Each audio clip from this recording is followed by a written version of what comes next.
What is consultative selling, and how can you use this sales strategy to build relationships and turn more prospects into customers? Hi, my name is Melinda Stone, and for over 10 years, I've been selling, leading sales teams, and consulting using the consultative sales strategy. Consultative selling focuses on building trust, understanding customer needs, and offering tailored solutions rather than simply pushing a product.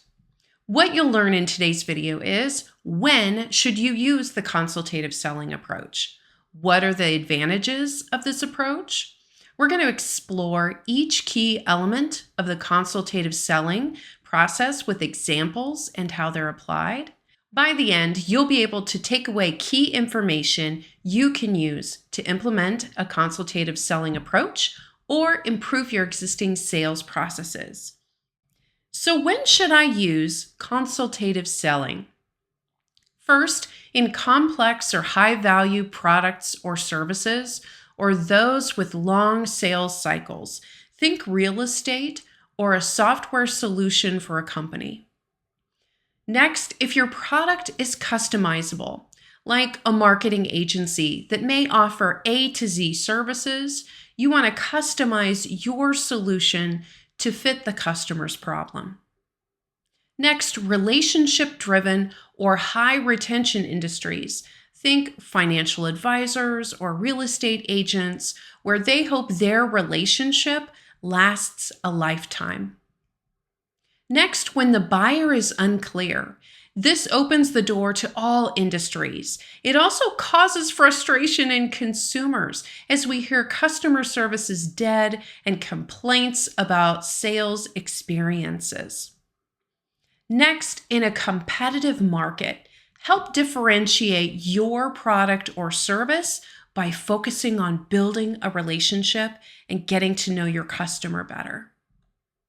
So what are the advantages? First, you build a stronger customer relationship. When we have a customer-centric approach, we are building trust, rapport, and leading to that long-term relationship and repeat business. Next is increased loyalty. Customers feel valued and understood. They're going to come back to you time and time again. Number two, better understanding of customer needs. So as we learn more about the customers and the problems they're facing, we're working to customize solutions and be their advisor in problem solving. We're also getting some really valuable marketing insights. We understand what are your consumers actually facing, and this can open doors to new product lines, businesses, and services to help meet those unmet needs. Next, higher conversion rates. Sales teams using a consultative sales approach report a 35% higher win rate. That personalized approach with values over features, in the end, leads to higher sales. Increased customer satisfaction and retention. 73% of buyers say the sales experience is a critical factor in their decision making. So it's not just at the point of them making a decision. That customer satisfaction follows after the sale with ongoing support and making sure that we are having solutions that stick. And lastly, differentiation from your competitors. The way to stand out, put a focus on customers and building that relationship. So what are the elements of a consultative selling approach if you wanted to get started today? The first is the focus is primarily on building relationships. How does it look when someone wants to build a relationship with you? They ask you questions and they take a genuine interest in you. We can feel how this is very different than a transactional sales approach where we exchange money for goods, and that is it. In this relationship, we hope to become an advisor and not just a seller. An advisor will have earned their trust and be their ally in solving the problem. A seller is someone they have to defend themselves from. All of the following elements will help you in this first step of building the relationship. I had an experience buying a cell phone that really stood out to me. The clerk was very interested in knowing how I wanted to use my phone and my comfort with its features. He shared his business card and said if I ever had any trouble to reach out to him personally. He made sure to follow up a couple days and then 3 months later to make sure I had the right fit. And as I neared a year, he reached out again to share upcoming new releases and offered to help me secure the latest and greatest, if I so desired. He became an advisor and not just a seller. Another element of relationship building is staying in contact or committing to follow up. In the example, he made contacts after the sale that were critical to building my relationship as a long-term customer. So what does follow-up look like in your business at every stage of the sales cycle? Does it continue after the sale to ensure a long-term relationship? The next key element is active listening. There are thousands of hours of recorded trainings and just as many books written on how to be better listeners. The truth is, it's difficult, and especially for our outgoing salespeople who are perfectly suited for their jobs because they love to talk. And if we're not talking, we are thinking. What am I going to say next? How do I frame this question? What am I going to have for dinner? I do a few things to help me be a better listener. The first, and this may seem obvious, I make sure my devices won't interrupt. So from my phone to my watch, whatever I have, I place away so I can be present in the conversation. Then I take notes, pen and paper, or a tablet like my Remarkable, where I will not get notifications. As they are speaking, I track key words and points, not word for word, and I underline to emphasize the key words that come up repeatedly or are of particular importance. I let them know I'm listening through my body language as well, eye contact and nodding. I also ask follow-up questions to make sure they further expand on their answers. Another tool you can use is mirroring. In mirroring, you take the last few words used by the speaker and rephrase as a question. For example, last week I was in Cabo. In Cabo? Yeah, I was there with my husband using our airline miles before they expired. Airline miles? Yeah, I travel a lot for work, and I put my miles towards a trip with him each year. You learned a lot about that week in Cabo just by repeating some of the words I said and putting a question inflection into your voice. We also know that mirroring helps the speaker feel heard and understood, even if initially for us, as we deliver the questions, it may feel a little bit awkward or forced. As you are developing your skills in active listening, you will also be building your skills at asking the right questions. Next, understanding needs. To understand the customer's needs in a consultative selling approach, we need to ask specific questions. The questions follow a typical framework that can be customized based on your industry. Number 1. What is your situation today? Number 2, where do you want to be? Number 3, what are the barriers? Number 4, who are the key players or decision makers? Number 5, what are other things you have tried or considered?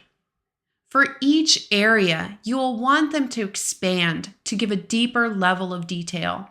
We don't just want the quick top-of-mind answer, but need to get to that deeper level of understanding. You can use mirroring to provide these follow-up questions, or you might consider questions like, when asked about their situation, you might follow up with, how long have you been in this situation? When asked about their future goal, you may inquire, why is that important to you? When asking about their barriers, a great follow-up might be, have the barriers changed? And when you think of the influencers or key people, a follow-up question might be, would they agree that this is the situation? How do they see the situation? And lastly, when you ask about other things they have tried or considered, you may follow up with, how does that make you feel? Now, feeling questions won't always be comfortable for everyone, but often how we feel about a situation or a problem greatly influences how we're going to act, as much as we'd like to believe that we are completely logical in weighing out the benefits and costs. This is also where displaying empathy is important as we talk about our prospects' needs. For some people, expressions of empathy are very natural and authentic. For others, we need to work on asking feeling questions and responding with support. It may look like, I understand how frustrating this issue can be. Many of our clients have faced similar concerns, and we're here to help and find a solution for you. We've helped lots of other people in your situation. As we structure our questions, we are making sure to use open-ended questions. From his book, Never Split the Difference, Chris Voss emphasizes the use of what and how questions to really get engaging answers. He also describes his questions as calibrated questions, as they are strategically designed to guide the conversation. You may find that developing a script of your specific industry discovery questions is best until you have memorized them. This allows you to stay present and listening versus trying to craft the perfect discovery question in the moment. Next is providing value. So you have an understanding of their need. Now it is time to frame the solution, your product. This is where you want to highlight the benefits they will receive, not the features of the product. For example, a customer is looking for supplements for weight loss. As you dig a little deeper, they have an event coming up and they want to fit into a special dress. Maybe they are feeling a bit insecure at their current weight and they are looking for a way to boost their confidence. To present your product, do not list the features, but lead with suggesting how this supplement will ease their pain. It'll help them fit into that special outfit and dress to impress. Even though the product will give them increased energy, help suppress cravings, maybe even provide valuable nutrients and minerals, you should lead with how it will address their specific pain point, benefits versus features, and showing that you've truly listened to them and positioned your product as the solution. You can also use empathy in presenting the solution. I've worked with many other people facing this same challenge, and what worked well for them was, insert the details. As you are sharing the details of the solution, keep asking questions and confirming what you know. How does this sound to you? How would the other key people or decision makers respond to this potential solution? Next, customizing the solution. How can you structure this deal thinking about the client's long-term needs and unique situation? Even if the product isn't customizable, how can you make it feel that way? If you take my cell phone example, he learned about my desire to update my phone every few years. Even though I purchased one phone, he added his personal support for any questions and added support in locating my next phone. While I didn't pay for these additional benefits, they helped secure my future business. So what you design will be based on your customer and their unique needs. Next is building trust and credibility. We started this process hoping we could be seen as an advisor and not a seller. We do this by building trust and credibility. This starts with knowledge of your product and includes being honest about its limitations. Being honest about its limitations shows you are presenting your solution with your customer's best interest in mind. Besides knowing the details and features of your product, you need to know the customer experiences and case studies as well, so you can offer them up as testimonials and examples of others you have helped in the same situation. You will also want to understand your competitors and your market. If presented with a competing solution you are not familiar with, ask to learn more and make it a priority to pursue additional details and to be a resource for all your customers. Building trust and credibility also happens in the seemingly small things we do. We return calls promptly. We provide follow-up as promised and keep our word in the small commitments we make during the sales process. It can also be affected by how we present ourselves. Be mindful of your presence, tone of voice, and how you might be perceived. When I was selling senior living, I realized I was younger, and prospects may think that I wouldn't know what they were going through or understand. While it's true I've never been a senior, I would work into my introduction how I had supported my parents through their senior living journey. That helped build trust and credibility and overcome my age, which some people perceived as affecting my credibility. Collaborative problem solving. To visualize a typical sales exchange, you might think of 2 points, a buyer and a seller, and a straight line in between them. If we want to visualize a collaborative exchange where problem solving is the goal, picture the customer, the advisor, and the problem as 3 points on a triangle. The advisor and the customer work together to solve the problem, seeing it as its own separate issue.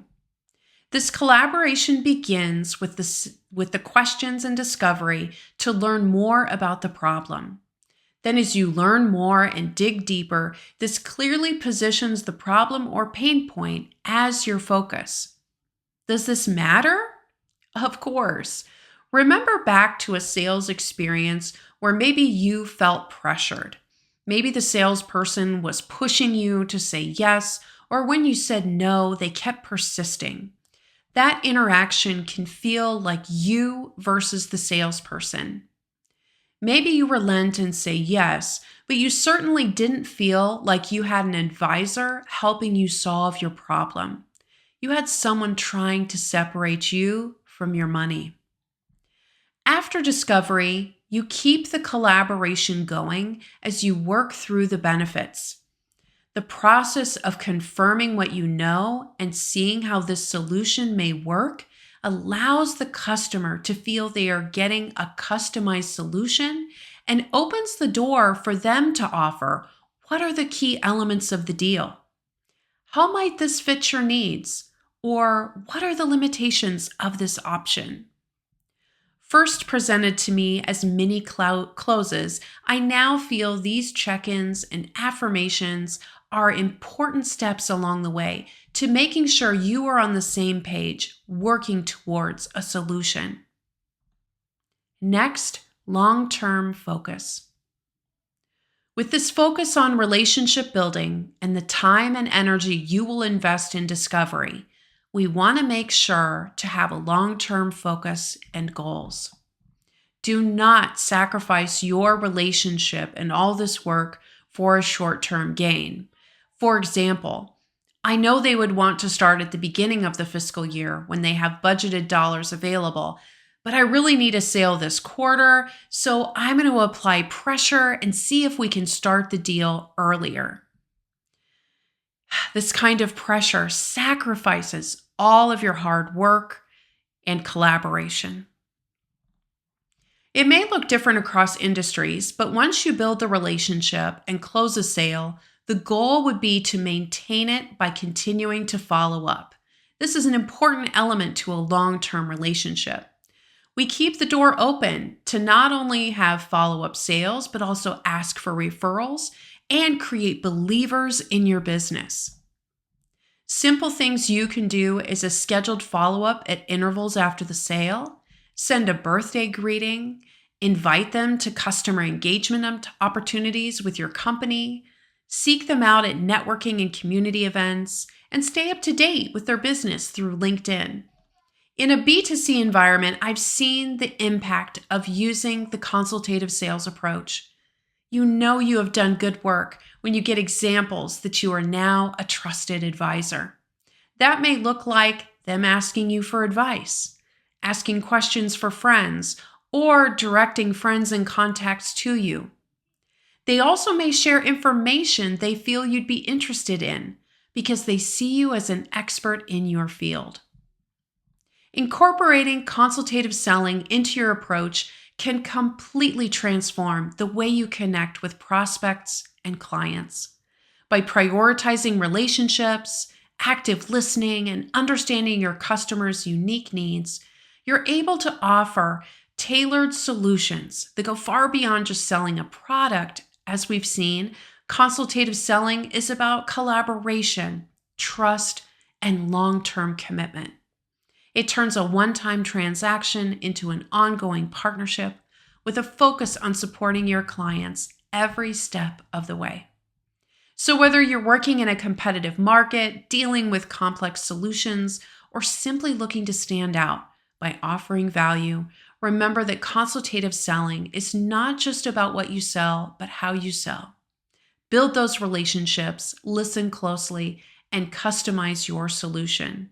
You'll not only close more deals, but build lasting partnerships that lead to sustained success. Thank you for joining me today. If you found this insight helpful, don't forget to like, subscribe, and hit the bell for more sales strategies that can help elevate your career.